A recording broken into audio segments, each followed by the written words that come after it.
Si Kim, may bantay pa. Si Papa P. Narito ang buong detalye.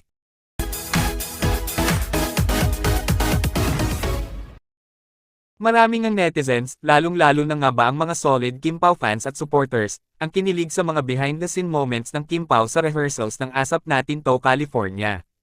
At sa isang recent post nga sa social media, ay kapansin-pansin ng mga netizens na tila bang nakabantay daw di umano si Papa P. Piolo Pascual, kay Kim Chu. Na kinagiliwan nga ng mga netizens. Alam naman natin na close friends at parang na ring magkapatid sina Kimi at Papa P.